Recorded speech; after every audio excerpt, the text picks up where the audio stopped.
नमस्कार, आपण पाहत आहात पुणे लाईव्ह न्यूज। पाहुयात आज दिवसभरातील ठळक घडामोडी। खेड तालुक्यातील अनधिकृत रिसॉर्टवर महसूल अधिकारी पार्टी करत असल्याचा मोठा खुलासा काँग्रेस नेते विजय वडेट्टीवार यांनी केला आहे। त्यांनी सोशल मीडिया एक्स म्हणजेच पूर्वीचे ट्विटरवरती पुणे लाईव्हने सर्वात आधी उजेडात आणलेले काही व्हिडिओ आणि फोटो शेअर केले आहेत। पोस्टमध्ये त्यांनी पुणे जिल्ह्यातील खेडमध्ये महसूल विभागाच्या अधिकाऱ्यांची पार्टी रंगली आणि त्यात उपविभागीय अधिकारी, उपजिल्हाधिकारी अनिल दौंडे आणि तहसीलदार ज्योती देवरे डान्स करत सहभागी झाले असं म्हटलं आहे।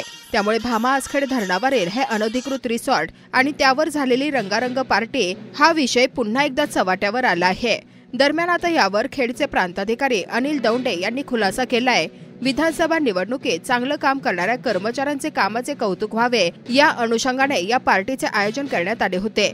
त्यावेळी सर्वांनी हा आनंद व्यक्त केला असल्याचा खुलासा प्रांताधिकारी अनिल दौंडे यांनी केला आहे। प्रांत दौंडे यांनी पुढे सांगितले की या ठिकाणी स्नेहभोजनाचा कार्यक्रम आयोजित केला होता। त्यामध्ये प्रशासनातील सर्व विभागातील जमलेले होते। सदर कार्यक्रमाच्या दरम्यान एक सांस्कृतिक कार्यक्रम आयोजित करण्यात आला होता। त्यामध्ये वेगवेगळे कलागुण कर्मचारी अधिकारी दाखवत होते। त्यानुसार तो कार्यक्रम पार पडला। त्यानंतर शेवटी सर्वांनी आनंद व्यक्त करण्यासाठी डान्स केला। सदरच्या अनधिकृत बांधकामाबाबत दौंडे म्हणाले की त्या ठिकाणी जे बांधकाम आहे त्यावर महसूल विभागामार्फत काही बिनशर्त आकारणी दंड आहे। तो दंड एकूण 12,48,000 रुपये एवढा 2024 सालचा आहे। तो वसूल करण्यात आलेला आहे। बांधकामाच्या बाबतीत PMRDA कडून त्यांच्यावर कारवाई सुरू आहे। दरम्यान प्रशासनाच्या या खुलाशानंतर अनेक प्रश्न नव्याने निर्माण झाले आहेत। सदरची पार्टी जर अधिकारी आणि कर्मचारी यांच्यासाठी होते तर त्यामध्ये या अनधिकृत रिसॉर्टचे मालक अधिकाऱ्यांच्या समवेत धांगडधिंगा डान्स करताना कसे काय व्हिडिओमध्ये दिसतात असा प्रश्न विचारला जात आहे। या रिसॉर्टचे भाडे 80 लाख ते 1 कोटी असल्याचे सांगण्यात येते।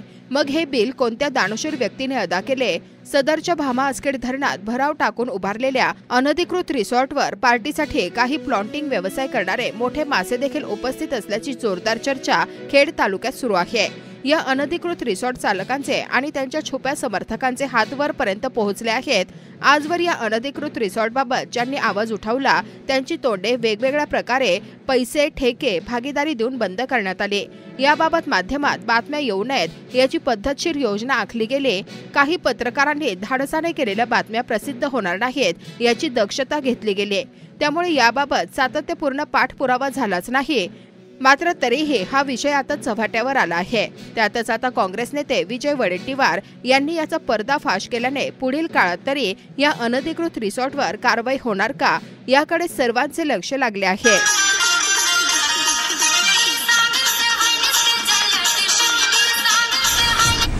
उन्हाचा चटका वाढू लागल्याने धरणातील पाण्याची मागणी वाढू लागली आहे। धरणातील उपलब्ध असलेली पाणी पातळी झपाट्याने कमी होत आहे। त्यामुळे उन्हाळ्यात पाणी टंचाई भासण्याची शक्यता जलसंपदा विभागाच्या सूत्रांनी वर्तवली आहे। धरणात अजूनही मोठ्या प्रमाणात पाणीसाठा झाला असला तरी पुढील मार्च महिन्यापासून पाण्याची मागणी आणखी वाढणार आहे। त्यामुळे धरणातील पाणी पातळी आणखी वेगाने कमी होणार आहे। खेड तालुक्यातील धरणनिहाय असलेला पाणीसाठा TMC मध्ये पुढील प्रमाणे: कळमोडी 1.41, चासकमान 4.19, भामा आसखेड 5.5 TMC पाणीसाठा उपलब्ध आहे। पिंपरी चिंचवड शहरासह भोसरी, चाकण, तळेगाव, मरकळ, शिक्रापूर औद्योगिक क्षेत्रांसाठी महत्त्वाच्या असणाऱ्या पुणे-नाशिक महामार्गावर रहदारी प्रचंड वाढली आहे। रखडलेले रुंदीकरण आणि केवळ कागदावर असलेल्या एलिव्हेटेड मार्गामुळे वाहतूक कोंडीत भर पडली आहे। महामार्गावरील प्रत्येक चौकापासून चारही दिशांना अनेकदा वाहनांच्या रांगा लागलेल्या असतात। अशी स्थिती चाकण, तळेगाव व शिक्रापूर रस्त्यावर अहोरात्र असते। त्यातून मार्ग काढताना चालकांसह प्रवाशांची अधिक कोंडी होते। त्यामुळे कोंडीमुक्त महामार्ग करण्यासाठी राज्य आणि केंद्राच्या मंत्र्यांना वेळच मिळत नसल्याने नाशिक फाटा ते खेडपर्यंत रुंदीकरण आणि एलिव्हेटेडला मुहूर्त मिळत नसल्याची स्थिती समोर येत आहे। नाशिक फाटा इथून नाशिक महामार्ग सुरू होतो। तेथून चांडोलीपर्यंत महामार्गाचे रुंदीकरण रखडलेले आहे। दोन्ही बाजूच्या सेवा रस्त्यांसह महामार्गाचा समावेश भारतीय राष्ट्रीय महामार्ग प्राधिकरणाच्या अखत्यारीत आहे। नाशिक फाट्यापासून मोशीतील इंद्रायणी नदी पुलापर्यंत रुंदीकरण व सेवा रस्ता प्रस्तावित आहे। त्यासाठी 2 वर्षांपूर्वी महापालिकेने रुंदीकरणास अडथळा ठरणारी व अतिक्रमण केलेली बांधकामे पाडली, भूसंपादन करून NHAI कडे जागा सुपूर्द केली आहे। परंतु अद्याप कामाला सुरुवात झालेली नाही। परिणामी नागरिकांना नाशिक फाटा ते राजगुरुनगरपर्यंत वाहतूक कोंडीचा सामना करावा लागत आहे। औद्योगिक क्षेत्रातील माल वाहतूक, अवजड वाहनांची वर्दळ, चाकण भोसरी भागातील नोकरदारांची दुचाकी, चारचाकी वाहने, चाकण औद्योगिक भागात मेट्रो, पीएमपी बस सुविधा नसल्याने खासगी वाहनांचा वापर प्रचंड असल्याने कोंडीची समस्या दिवसागणिक वाढत आहे। पीएमआरडीएच्या विकास आराखड्याला राज्याचे मुख्यमंत्री देवेंद्र फडणवीस यांनी मंजुरी दिल्याचे सांगण्यात येत आहे। त्या अंतर्गत चाकणमधील वाहतूक कोंडी सोडवण्यासाठी पीएमआरडीएचा चाकणसाठी प्रस्तावित रासेफाटा, कडाचीवाडी, मेदनकरवाडी हा बाह्यवळण मार्ग लवकरच उभारण्याची गरज आहे। चाकण बाह्यवळण मार्ग हा रासेफाटा, कडाचीवाडी, मेदनकरवाडी, बंगला वस्ती असा सुमारे 2.5 किलोमीटर अंतराचा व 36 मीटर रुंदीचा 4 पदरी असल्याचे अधिकाऱ्यांनी सांगितले आहे। या मार्गाला यापूर्वी 100 कोटींचा निधी मंजूर झालेला होता। अजूनही निधी मंजूर होऊन या मार्गाला अंदाजे 200 ते 250 कोटींचा खर्च अपेक्षित आहे। चाकणचा बाह्यवळण मार्ग होणार असे गेल्या 30 वर्षांपासून सांगितले जाते, परंतु वाहतूक कोंडीला पर्याय असणारा हा बाह्यवळण मार्ग होत नाही। त्यामुळे उद्योजक, नागरिक, वाहन चालक, कामगार सारेच हैराण झाले आहेत। या मार्गाच्या अंतिम हद्दी निश्चित करून मार्गाचे काम लवकर मार्गी लावावे अशी मागणी होत आहे। श्री चक्रेश्वर मंदिर चाकण या ठिकाणी महाशिवरात्रीचे औचित्य साधून बुधवारी शिव पार्वती विवाह सोहळा आयोजित करण्यात आला आहे। या सोहळ्यातील प्रथम सोहळा साखरपुडा हळदी समारंभ संपन्न झालाय। यावेळी चाकण व पंचक्रोशीतील अनेक भाविक भक्त मोठ्या संख्येने उपस्थित होते। बुधवार दिनांक 26 फेब्रुवारी 2025 रोजी महाशिवरात्रीनिमित्त शंकर पार्वती शुभ विवाह साजरा करणार आहे। चाकण आणि लगतच्या 12 वाड्यातील तरुणांनी या कार्यक्रमांचे आयोजन केले आहे।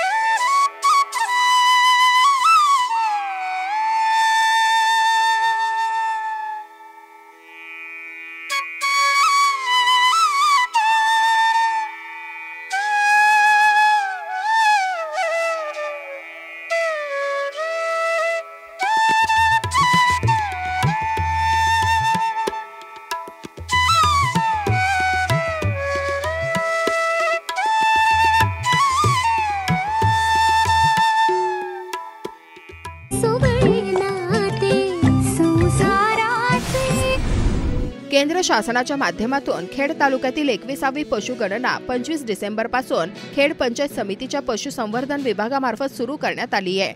2 महिन्यात आतापर्यंत 73 गावातील पशुगणना पूर्ण झाली। पशुगणनेसाठी 31 मार्चपर्यंत मुदत वाढविण्यात आल्याची माहिती तालुका पशुवैद्यकीय अधिकारी डॉक्टर योगेश शेळके यांनी दिली।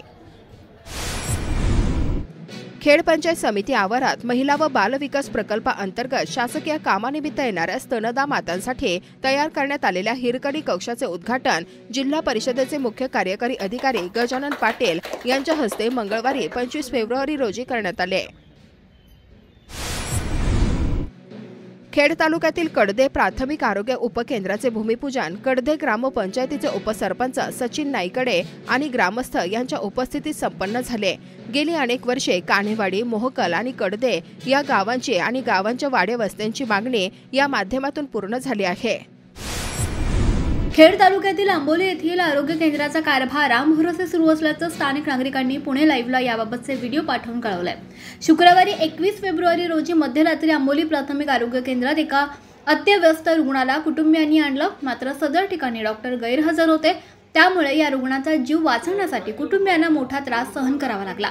डॉक्टरांना संबंधित ठिकाणी येण्याची विनंती करूनही त्याचा काहीच उपयोग झाला नाही। रुग्णाची प्रकृती खालावत चालल्यानं रुग्णवाहिका उपलब्ध करून देण्याची विनंती करण्यात आली, मात्र रुग्णवाहिका नसल्याचं सांगण्यात आलं। अखेर गावातील काही लोकांच्या हातापाय पडल्यानंतर मध्यरात्री खासगी वाहनानं रुग्णाला चांदोली येथील पुढील उपचारासाठी नेण्यात आलं। त्यामुळे आंबोली येथील आरोग्य केंद्राचा कारभार रामभरोसेच सुरू असल्याचं स्थानिकांनी कळवलंय।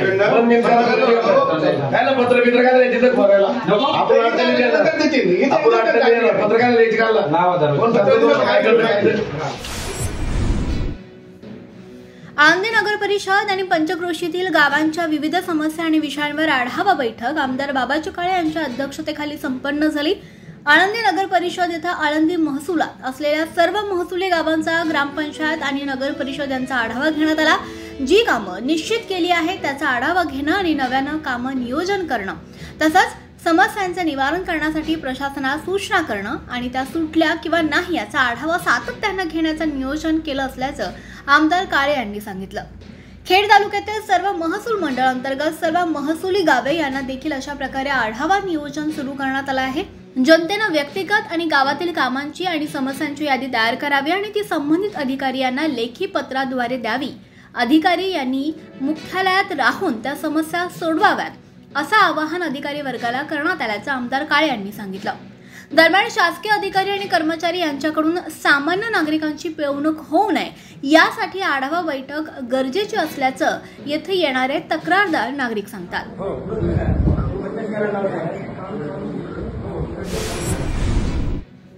महाशिवरात्री निमित्तानं भीमाशंकर मंदिरावर अशी आकर्षक विद्युत रोषणाई करण्यात आली आहे। भाविक मोठ्या संख्येने येथे दाखल होण्यास सुरुवात झाली आहे।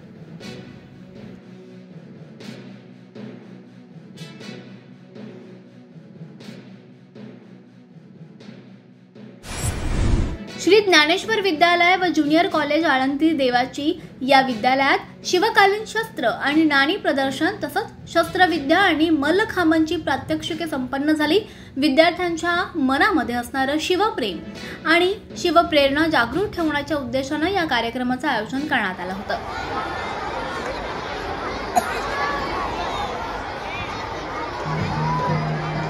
समर्थ मल्लखांब संघकारी आत्ता ग्रुपवर मांडवी मनोरे सादर करत आहेत। एल होल्ड, पद्मासन या सगळ्या संघाचा राष्ट्रीय खेळाडू आहेत। वरती साक्षी मोरे, त्याच्या खाली सई मोरे, आरोही मोरे, संध्या मोरे, प्रतीक्षा मोरे।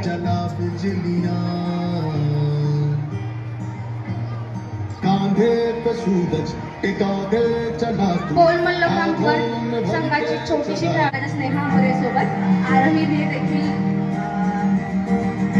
सहभाग घेतला होता आणि तिने सांघिक आणि वैयक्तिक सुवर्णपदक पटकावलंय। आता संचालकी सादर करते आताची फिरकी।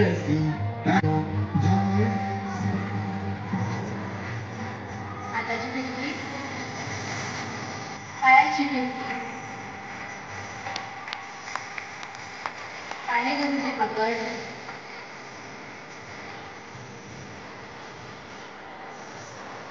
आर्म बॅलन्स,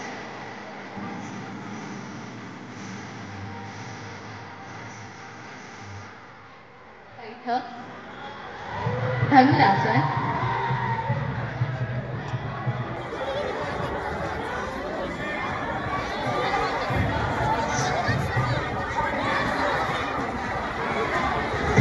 पोटाचा ताजवा,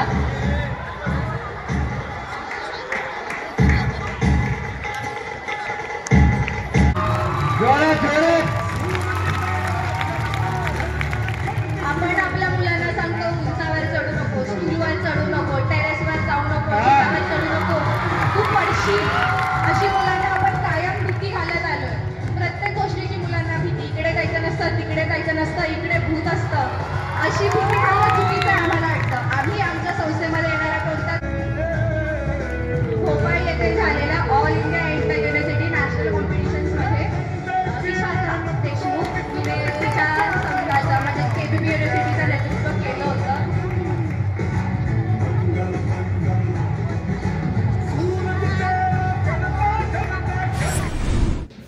खेड तालुक्यातील जिल्हा परिषद आदर्श शाळा धानोरे या प्रशालेला जिल्हा परिषदेचे मुख्य कार्यकारी अधिकारी गजानन पाटील यांनी मंगळवारी भेट दिली। महाशिवरात्री उत्सवामुळे बुधवारी 26 फेब्रुवारी 2025 रोजी चाकण चक्रेश्वर मंदिराकडे वाहने आणू नयेत असं आवाहन चाकण पोलिसांनी केलंय। संग्रामदुर्गा किल्ला चाकण, बोलाई माता मंदिर यांच्या समोर भुजबळ आळी, देशमुख आळी, शनी मंदिराच्या पाठीमागे संताजीनगर या ठिकाणी पार्किंगची व्यवस्था करण्यात आली आहे। कोणीही चक्रेश्वर मंदिराकडे 2 व्हीलर, 3 व्हीलर अथवा 4 व्हीलर वाहने आणू नयेत, प्रशासनास सहकार्य करण्याचं आवाहन चाकण पोलिसांनी केलंय। खराबवाडी तालुका खेड येथील डोंगरावरील हरिहरेश्वर मंदिरात बुधवारी महाशिवरात्री निमित्त विविध धार्मिक कार्यक्रमांचं आयोजन करण्यात आलंय। दररोज या ठिकाणी विविध धार्मिक कार्यक्रम होत असून त्यासाठी महिला भगिनींची मोठी उपस्थिती पाहायला मिळते।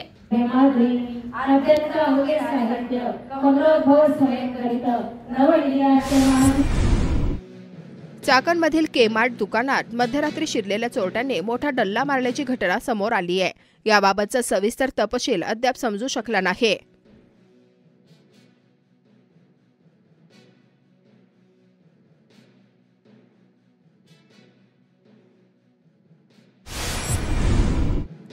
मराठा शिवमुद्रा प्रतिष्ठान महाराष्ट्र राज्य यांच्या वतीने राजगुरुनगरमध्ये सिद्धेश्वर मंदिर संपूर्ण परिसर स्वच्छता मोहीम राबवण्यात आली। यावेळी तरुण मोठ्या संख्येने उपस्थित होते। नमस्कार, आपण पाहत आहात पुणे लाईव्ह न्यूज।